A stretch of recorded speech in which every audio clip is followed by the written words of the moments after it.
Hello, everybody. Thank you for tuning in to Late Night Leos. My name is Morgan. I'll be your host tonight. Tonight's episode is number 62 with Dave Sims of Geckoworld Exotics. How are you doing tonight, Dave? Good. How about you, Morgan? I'm doing really good. So why don't we just go ahead and jump into how you got started in reptiles and, what sparked your inspiration to work with leopard geckos? Okay. Well, it's kind of a funny story. When I was 6, this show called Monster Bug Wars came on Discovery.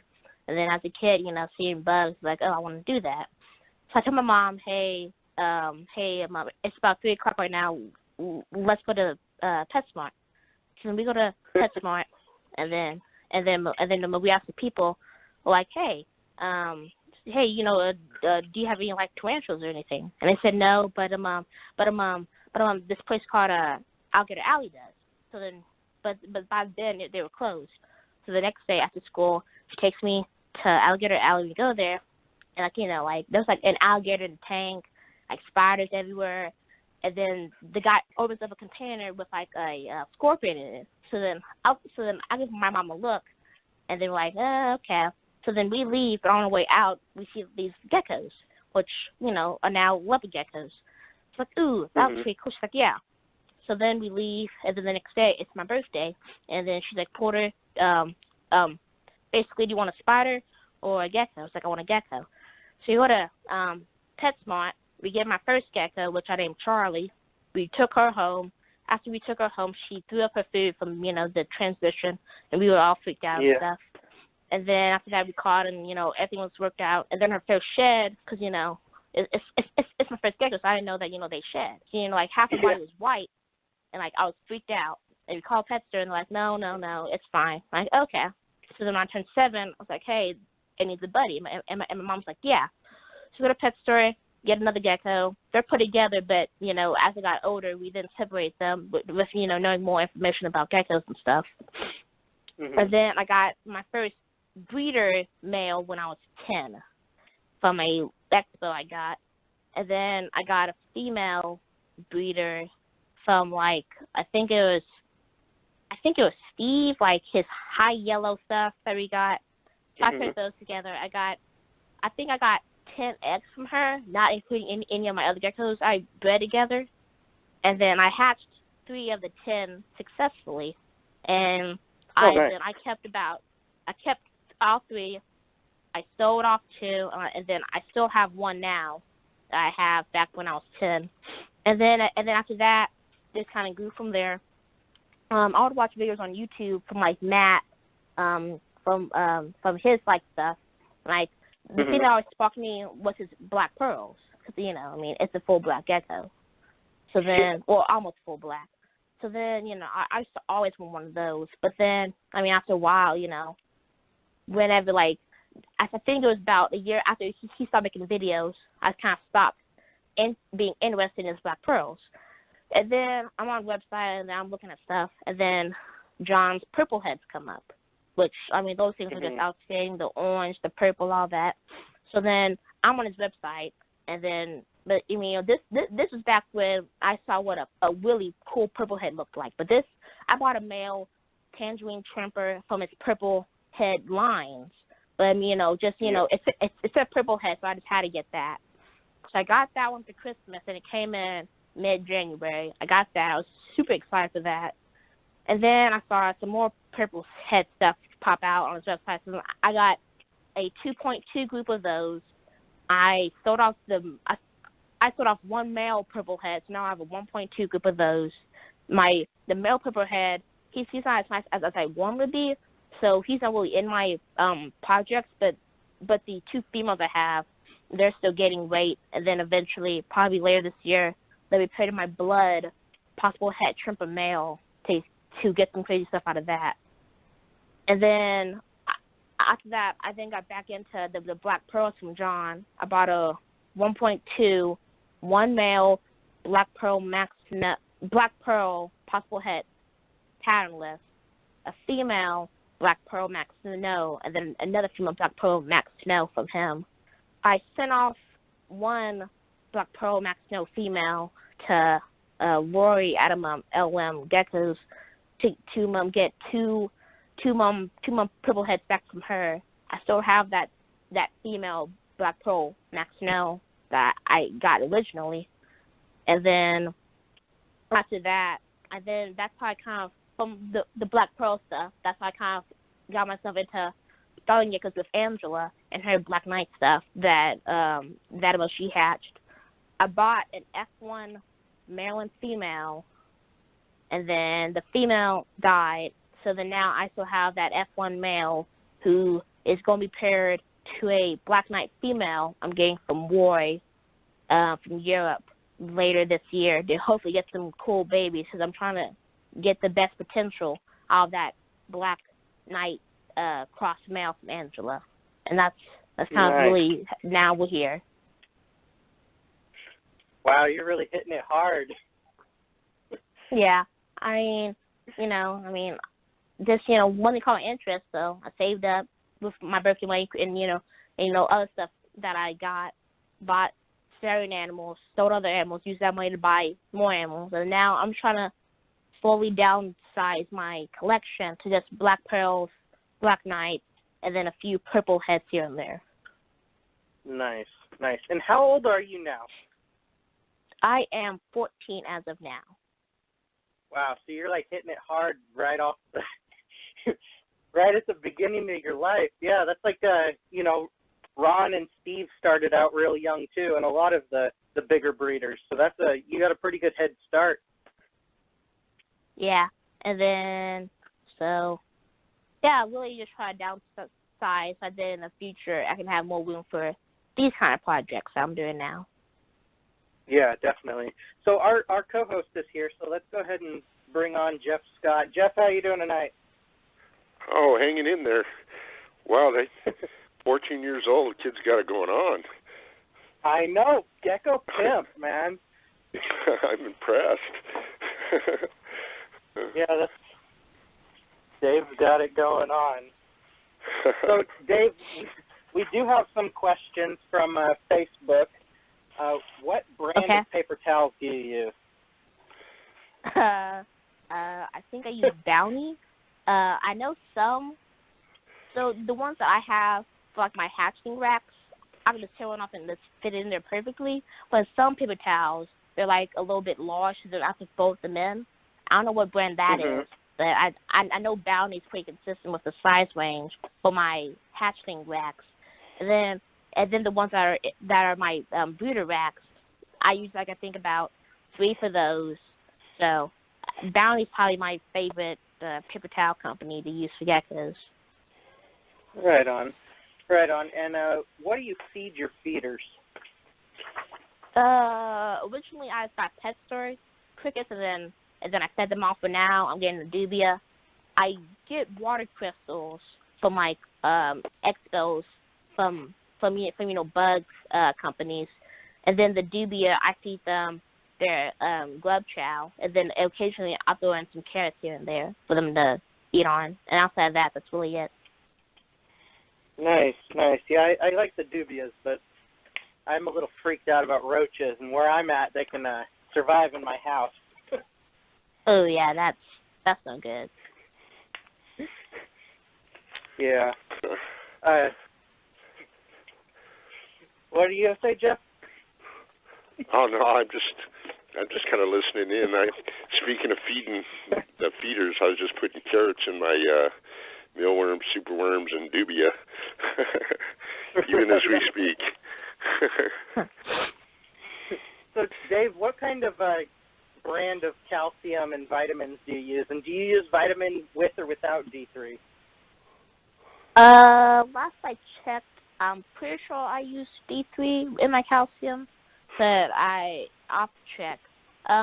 What I do is I'll get 2 calcium brands, and then I'll use one brand, but then I'll add in a little mixture of the other brand to like see which one they like. And most of my geckos kind of click to just one brand instead of a mixture of both. But then what I'm noticing is that some of the babies that hatch off that aren't really getting attached to the calcium eating dish, I'll mix in a little bit of another calcium brand, and then they'll go to that, and then they try to kind of get them off of the 2 brands and then just have them on 1. Right on. And how often do you feed and clean? I try to do it twice every 2 weeks, and then I feed, I'll say about probably 3 out of the 5, depending on what season I'm in. Like now, for breeding season, I feed a lot more off to my breeders and to the babies. But then, like in like the winter and stuff, and like the early spring, I'll feed them probably twice a week. But like but for the twice a week, I'll feed off mealworms and not dubia, so that then they can last in the dish a little bit longer. But then going into breeding season, I'll then add in more food to the cycle when I feed them, and then I'll clean a lot more often. Right on. Yeah, that sounds like a pretty good routine you've got going on. And since we're on the topic of hatchlings, what kind of incubator do you use, and how do you incubate? Do you just go in the perlite, or do you use a suspension method? I use the perlite stuff. Actually, for the lay boxes, I use cocoa fiber, and then I then move those eggs into the perlite. And then the incubator I have, it's a what's the company? A ZooMed incubator, and then I keep mine at an 85. Actually, hang on, let me check. I'm thought it was a ZooMed. Hang on, I'm pretty sure it is a ZooMed. If it's not, then it is.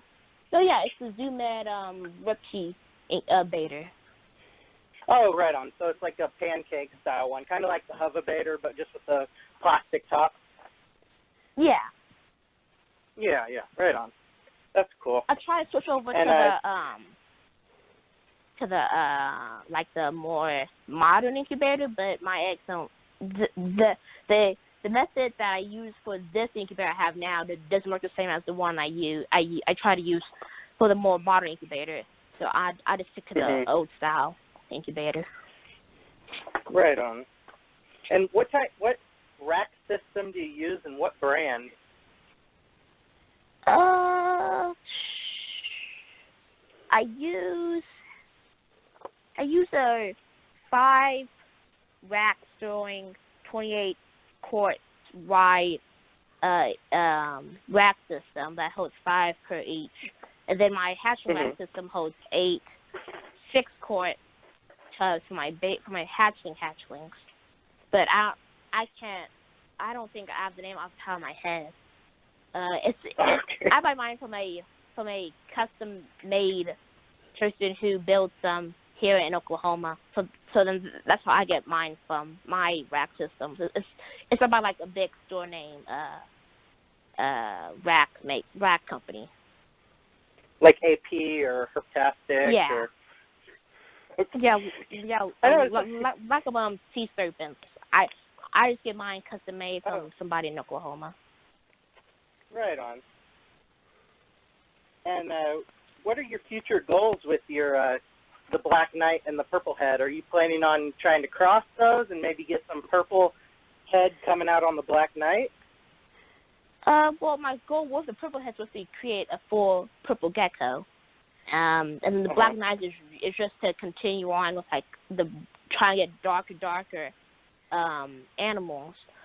So hopefully adding on this pure female will have to mean some more darker offspring. And then the Purple Head stuff, personally, I haven't really thought of adding that into the Black Knight, but I could personally see myself adding that into it if I just get rid of the orange color, because I'm afraid that the orange and the black together wouldn't make it as eye-appealing as I prefer it to be, like the purple and the black together. So maybe like whenever I can hatch more purple on the Purple Head, then that would be when I'll add it into my Black Knight stuff. But as of now, those are just 2 different projects. I am trying to add the Black Pearl into the Black Knight eventually, though. Right on. Yeah, that should make some really cool stuff with the Black Pearl and the Black Knight together. Isn't the purple head, isn't that a trimper albino stuff or head trimper? All mine I have a possible head trimper from John. John's purple head stuff I think came from Ron and his projects. Because it all started whenever John was just hatching out orange animals that had purples on them, and then now he's now line bred into different stuff now. But all of my purple heads are possible head to trimper. Yeah, that's what I thought. They're cool. I know Don had a bunch of them posted. I don't know, through the years or whatever. I always kind of been looking at those, going, yeah, those are neat. Yeah. I don't have none of them yet. Yeah, you got to get that, Jeff. I got a full schedule here. I don't know. You could cross it into your white and yellow. Sounds like a project to me. Oh, that would look cool.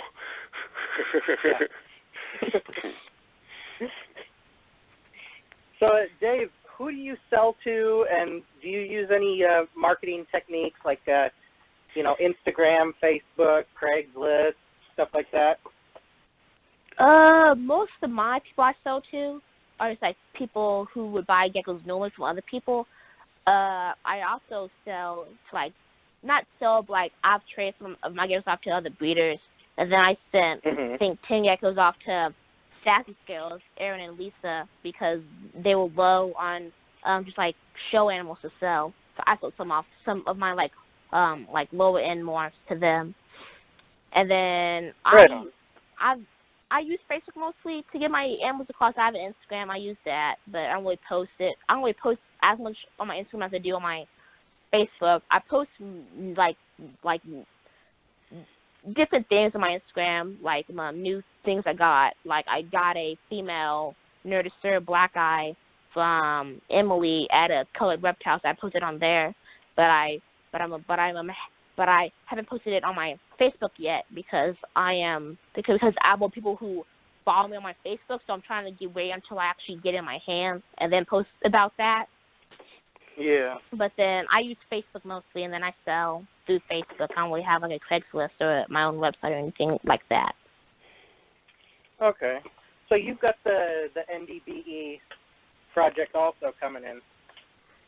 Yes, I had a male, but my male, he's not as consistent with breeding as I wanted him to be.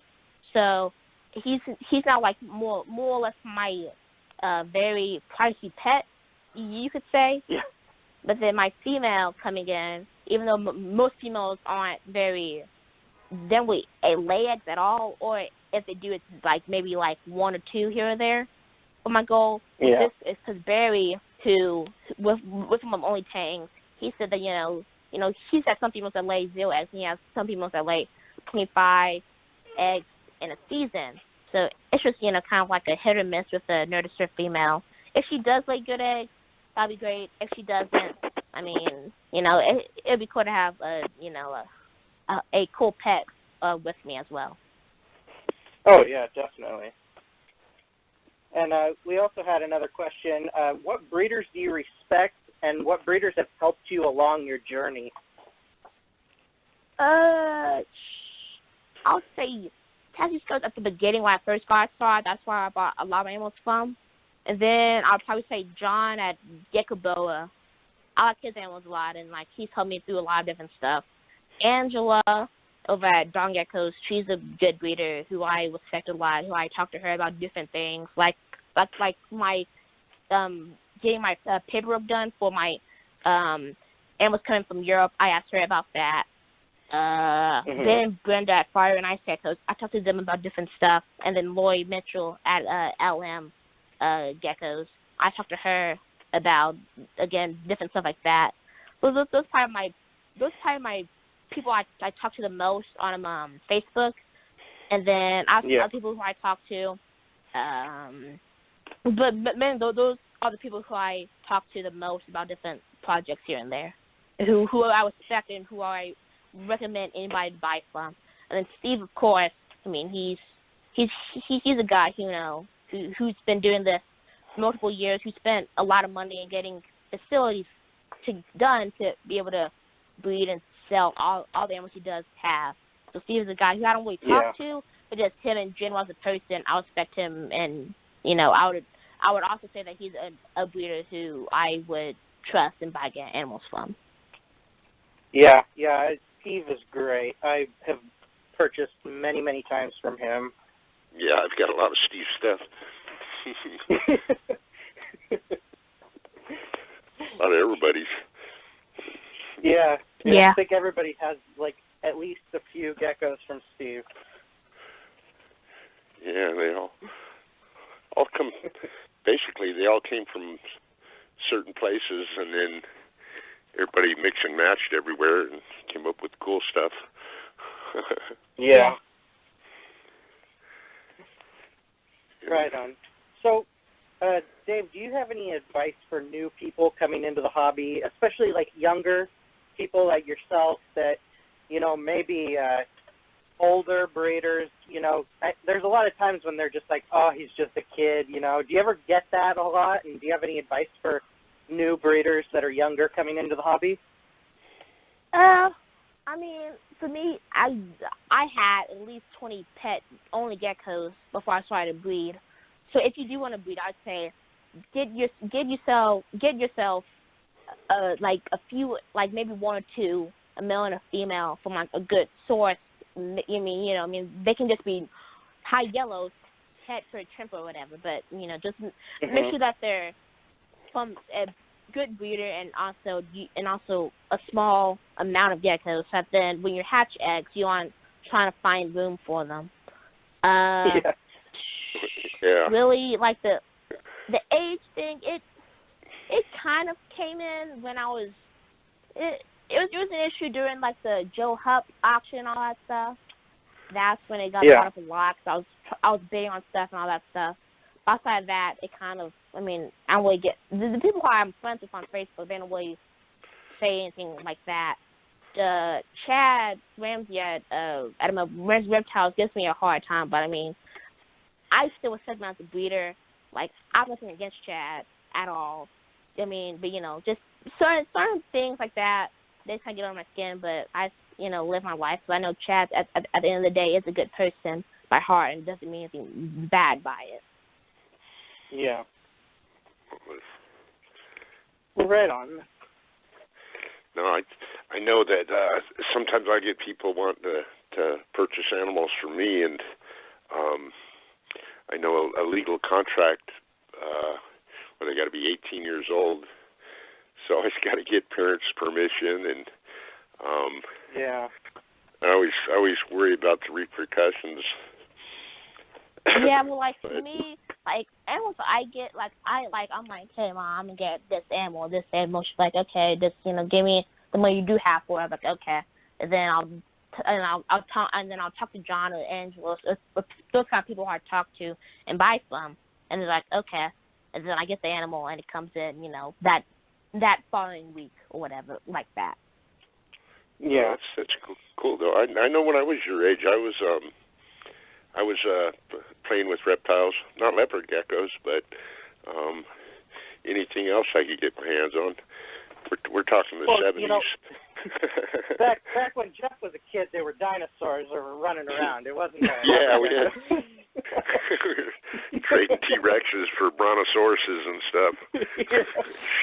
Shipping was a pain. Oh yeah, that's funny. No, I think it's cool, man. There's a lot worse things that a youngster could be involved with, than reptiles. I know it kept me out of trouble for a number of years. I'll say reptiles are probably my drug addiction when it comes to things. I'll go to John's website sometimes, and then I'll see like right now he has this killer parrot tangerine male he has. I'm like, I want it, but I'm like, well, if you really think about Porter, you just want it because it looks nice, not because you are going to really do anything with it at the end of the day. So then I've gotten better at just buying geckos compared to actually needing geckos than what I used to be. But I will say that there are some animals that John posts I have to get. and then other animals Yeah. I want to get, but I try to ease myself and, you know, not buy them. Yeah, I know that feeling. Start shaking after you look at some of the sites. Oh, I need that one. DTs and withdrawals. You go through withdrawals from geckos. So, Dave, are there any, what are your biggest likes and dislikes about the leopard gecko hobby and community? I would say probably one of my biggest dislikes in the community is how people, because it's like new beginners, not myself, like just like people who like I'll be going on Facebook and, you know, they'll have a baby on sand or something, and like, you know, some comments are helpful and then other comments are just, you know, people just going off on the person like, oh, sand is bad for them and all this kind of stuff. But for me, I try to say all that kind of stuff. I mean, like, I have no need to debate with somebody about gecko health because I know what's supposed to be, you know. I can't make somebody believe in something that, you know, they don't want to believe. But I mean, that's probably the big thing I dislike about the community. And then a thing I really like are like these new morphs that came out, and, you know, people from across the world just post these outstanding, you know, bolds or emeralds or tangerines. And then I also like how people are just like more helpful now than what they used to be back in like old Facebook groups. I will say that I think the biggest thing that kind of brought the community together was with the lemon frost issue and how, you know, people just losing money from that, and how it's like John's posted a lot about his animals that he had to, you know, send off to AMA university somewhere to, you know, get tests on them for their tumors and all that stuff. So I think that brought the community together a lot. And also what I'm also learning more about is how a lot of new people who are, like, you know, making these not new, more like new projects post about them on Facebook instead of like on like the like a website like Gecko forums or whatever. Like this page called Ultimate Geckos. He took the Black Knight stuff, but then he took it to another direction. So now it's the carbon line of Black Knights, and it's like Black Knights, like that's still like original normal look to them, but just extremely darker. So it's not the pitch blackness like War has, but it's like they're dark, but they still have that normal look to them in their animals. So I want to get some of those out of my project. I talked to John about it. John said that he would definitely, if he wanted to, would get some of those into his projects. So, I mean, you know, to me, if John says it's the real deal, then, I mean, it's probably the real deal. Because, you know, John takes his test for over his animals that he does get very seriously. So for him to be able to say, I would get that animal if I wanted to, just like easily saying that shows that, like, you know, it's not just a joking morph, like it's a real morph. Yeah, it's what it's supposed to be. Yeah. Yeah. No, it's neat how you see different different lines come up, like the black-eyed tangerine, nor whatever those are, the mandarin black-eyed tangerines, and you'll see different people basically line breed them, and then you can tell a distinct difference from this person's to that person's. That's kind of the cool thing about it. Yeah. Yeah, that's the Noir d'Azur black eyes that you're talking about, that fancy tangerine thing. I will say that there are some people who have crossed those animals like eclipses, and then I've seen some people sell Noir d'Azur tangerines head eclipse or possible head eclipse, knowing that it carries two eye strains together. But I mean, to them, oh, okay, it's two eye strains. I mean, to them, people and it's mainly yeah, people I don't do that. I don't understand the whole logic behind that except for testing. Yeah, like Fran, Fran's a great breeder. Like, I mean, like, I respect Fran as a breeder, but like, he's been around a long time.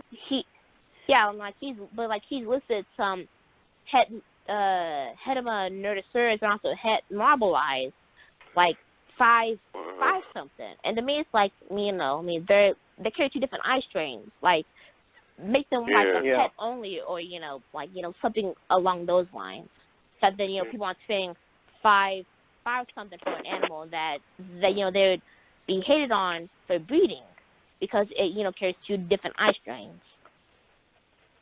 Exactly. Yeah, I don't get the reasoning behind all of that. It's not something I would do. I mean, I don't judge people for that. I don't want none of those animals.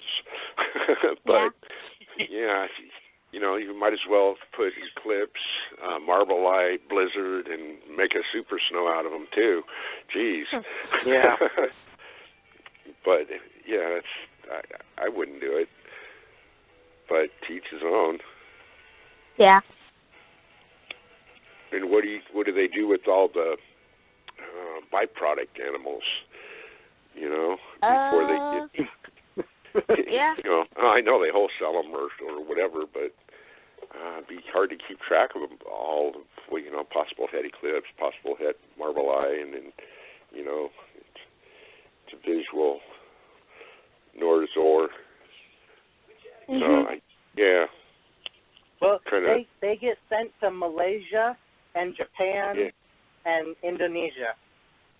Yeah. That's where I remember on Geckoland radio, Matt was talking about how he already test bred all the Eclipse, because that was a big thing back then, was Marble Eyes being Eclipse.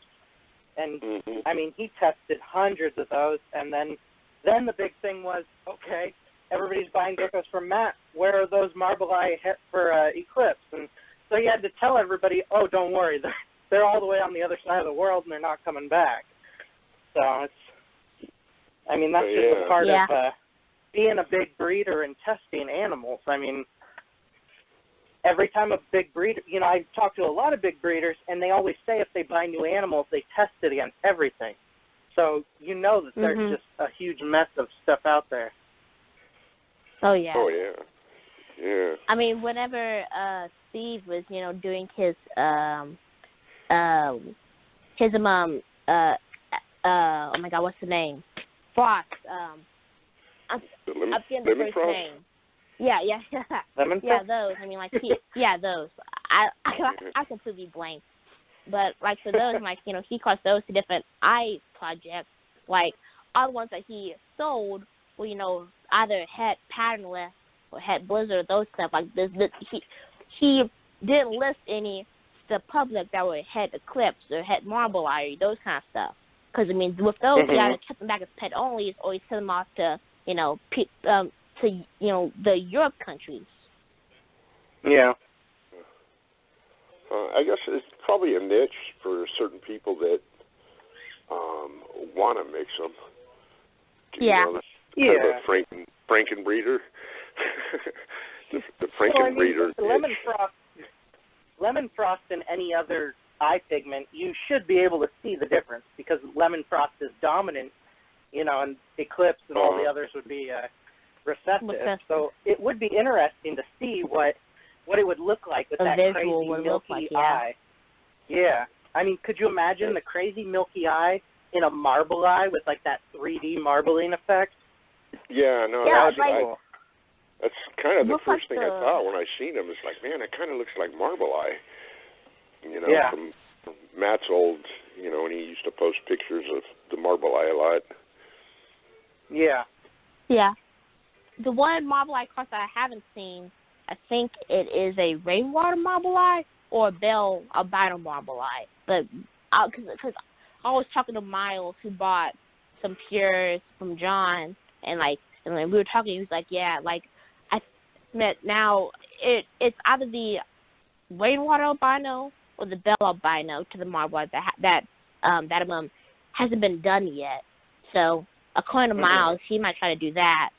but this was, I think, Tinley last year we were talking about it. So maybe now his whole ideas have changed. But back then we were talking about it. He was like, yeah, one of those hasn't been done yet. Like, oh, okay, keep me updated on that. But back to the lemon frost stuff.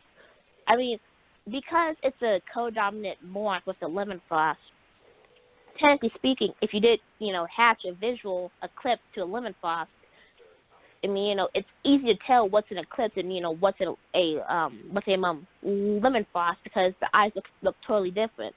So for that kind of concept of the eye stuff, I'll be okay with, breeding those. And personally, if it happened way, I'll probably buy one of those.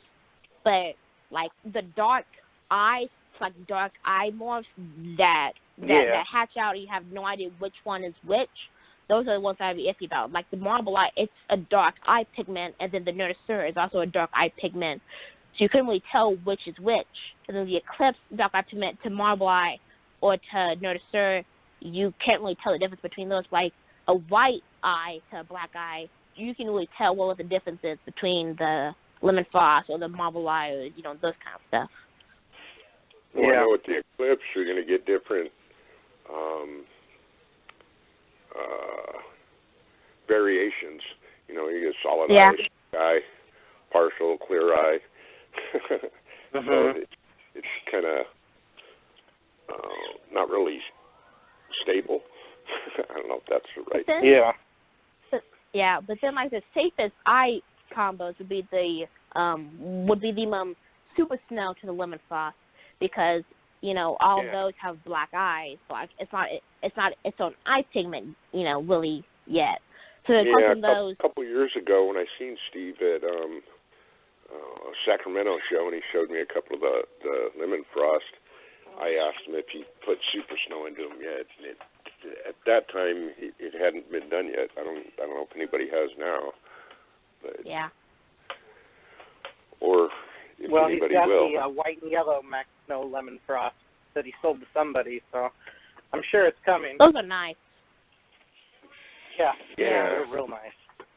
As long as they don't tumor up, or I don't know. I read all the stuff that John posted, all the papers and everything on that, and it's I don't know. It looks really, pretty serious. I don't think that it was really Steve's fault for the tumors. Yes, he probably had some that did have tumors and didn't tell anybody about them. But I mean, for me, if it's a codominant morph and you are the founder of it, you would want to cross those together before, anybody else can. So I think that, just to find out what they are, so just to find out if there's a super form, or, and then you're going to cross it to subspecies to see if it's a dominant, or not to take anything away from the gourmet rodent or anything, but I mean it's just really people were lashing out at Steve, but I mean at the end of the day Steve couldn't really, and Steve was the person who probably didn't tell people about it, but Steve got the animals from somebody else who could have done the causes together to get that. But then for me, when I was commenting on folks it's out of this male that's the cross of 3 wild types, which as John calls it, it's his vanilla projects. So I got a male, and then Barry posted a photo of his Tremper lemon frost, and I commented, here's my super and all that stuff, and then people were commenting that can't be happening yet. I'm like, well, what if it does? And then they're like, well, we're 2 years down the line, it would have popped out. So then, the next day, I was pretty sure that it's a codominant morph, but nobody's hatched out a super form of it yet. Because there's no way from how genetics works that half the babies will come out to be normals and half will be lemon frost without it being a codominant morph. So, eventually, people got I don't say people got over, but people were able to realize the fact that it's a morph that was all hype and now it's gone downhill. But I mean, like people are now more. I would not accustomed, but I would say people are more open to the fact that Steve didn't really have much to do with how the project ended. Yeah. Yeah, and well, I mean, maybe in Steve's defense, he didn't notice tumors, because you got to remember that when we had Steve on, he talked about how he just, he runs around with his little stickers picking which ones he wants to keep. So he's got employees taking care of his geckos. I mean, he may not have seen any that died. They might have just got thrown out. And maybe he didn't have any. Yeah, because like the tumors, they don't pop up when they hatch. I mean, they pop up a few months down from when they're, adults or juvenile. So like it's hard to tell. Yeah. Oh, that's a tumor gecko. That's a tumor gecko. That's a tumor gecko as hatchling, because they all look the same. But it's when they're like at 30 grams, 40 grams and above when the tumors either start to pop out or they show up then. Yeah, and I know it's really bad to say, but I mean, for how many years have we been saying don't buy anything from gourmet rodents? Yeah, I mean, no offense to Teacher, but like they aren't a gecko focused store. I mean, he's like, whenever I think it was your show, he came on and his wife or like whoever was like, hey, come here, it's the geckos. He's like, oh, I mean, they're just the geckos. I'll be there when I go around there. Because he was. Yeah. It's the gourmet rodent. Rodents were what he bred for his snakes. He didn't breed rodents for his reptiles, for his geckos. So his geckos were his. Yeah. They were the pet stores and all that stuff. Yeah, they just want a big head count. Yeah, but hey guys, we're going to get cut off. Hey Dave, we're getting cut off in a couple of minutes, so I do want to say thank you guys for coming on, and thank you J.D. Morley for all the great questions, and I definitely want to get you on later on this year and find out what's going on with your Black Pearl, Black Knight, and Purple Head stuff, okay? Okay. Yeah, definitely. All right. Keep an eye on this guy. Yeah, and thank you. Thank you, Jeff, for coming on, and everybody check out Geckoworld Exotics. That's GW Exotics on Instagram, right? Yeah. I gotta check it out. Yeah. Yeah. All right. So thank you guys for calling in, and I will see you all next time. All right. Thank you. Thank you, everybody.